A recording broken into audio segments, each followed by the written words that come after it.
Mengapa ada banyak agama? Kenapa Tuhan tidak ciptakan satu agama saja? Jawabannya adalah karena Tuhan terserah Dia. Aku rasa tidak ada jawaban lain.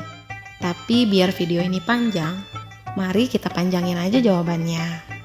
Selain karena Tuhan berkehendak terserah Dia, mari kita samakan persepsi terlebih dahulu.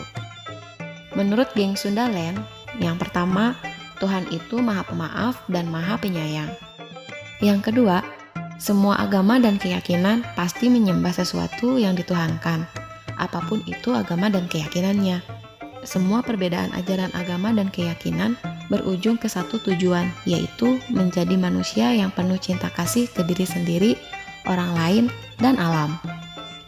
Yang ketiga, Tuhan tidak melihat perilaku seseorang, dan perilaku seseorang tidak menentukan kemuliaan dan ketinggian derajat seseorang di mata Tuhan, apalagi perilaku gaya berpakaian.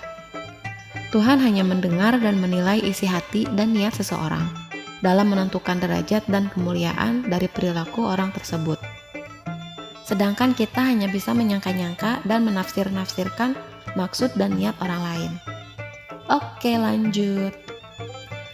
Dari semua perbedaan agama dan keyakinan, apakah kita tahu semua perbedaan agama dan keyakinan itu menyembah zat Tuhan yang sama atau tidak? Tentu tidak, kan sudah diberi obat cacing. Itu satu.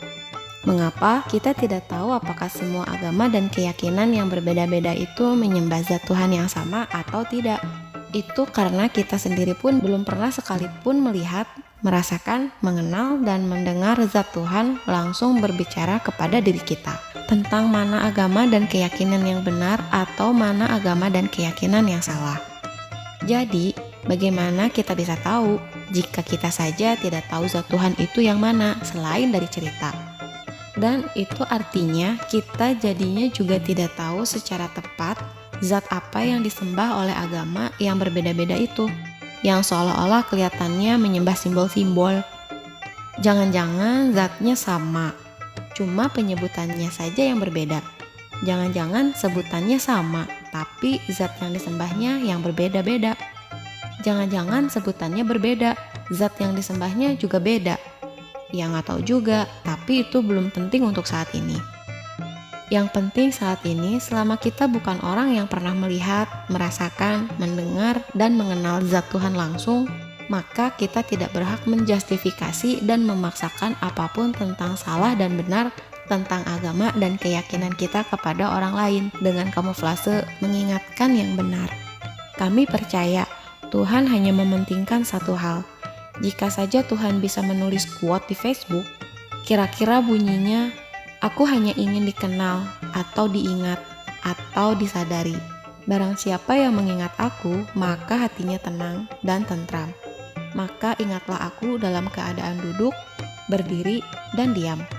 Perspektif itu memberi sinyal bahwa Tuhan sangat mendominasi diri seseorang saat seseorang dalam keadaan tenang dan tentram. Atau jangan-jangan merasa tenang dan tentram itu mengingat Tuhan.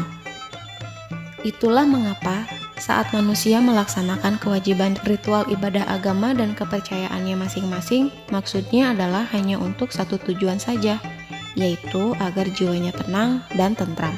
Terlepas dari caranya yang berbeda-beda, tetap saja cara-cara yang berbeda itu bagi masing-masing orang tujuannya tetap saja satu, yaitu agar jiwanya tenang dan tentram. Mari kita simpulkan.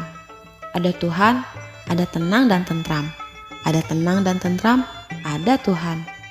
Jadi, dengan melarang ritual-ritual agama dan keyakinan orang yang mencari Tuhan atau mencari ketenangan dan ketentraman jiwanya tanpa merugikan orang lain, terlepas ritual dan kepercayaannya tidak termasuk dalam peraturan negara dan berbeda dengan kita, tanpa kita sadari, itu sama saja kita menghina, menista, mendikte, memaksa, dan mengajak ribut Tuhan semesta alam. Atau sederhananya, siapapun yang mengganggu cara tenang orang atau kepercayaan lain yang memiliki cara ritual yang berbeda, padahal tidak merugikan siapapun, itu sama saja dengan mengganggu Tuhan. Ya, tebak saja sendiri efeknya pada hidup jika kita terus-terusan berusaha mengganggu Tuhan. Apalagi jika suatu wilayah dipimpin oleh pimpinan intoleran. Kita berdoa saja agar kita semua tidak ada yang pernah permanen tinggal di hutan Aokigahara. Tapi yang lalu biarlah berlalu, karena Tuhan itu Maha Pemaaf dan Maha Penyayang. Asal hilangkan saja di alam bawah sadar kita keyakinan tentang harus mengingatkan orang lain pada kebenaran, tetapi masih bisa kesal jika dibantah atau ditanya kritis. Jadi, mengapa ada banyak agama? Kenapa Tuhan tidak menciptakan satu agama saja? Selain karena Tuhan berkehendak suka-suka Dia, dan dari perspektif kami, Tuhan menciptakan banyak agama dan kepercayaan agar manusia bisa memilih cara mana yang paling enak dan paling nyaman di hati masing-masing. Dalam rangka mengkoneksikan diri dan berkomunikasi dengan Tuhan agar hatinya tenang, tentram, adem, ayem, cerah, sumringah, enak pokoknya mah. Boleh kan kalau setiap orang pengen tenang dengan caranya sendiri? Iya gengs, jangan lupa subbreaker, nyalakan lonceng notifikasinya, dan share ya gengs. Tunggu video-video kita selanjutnya. Bye-bye, yuk!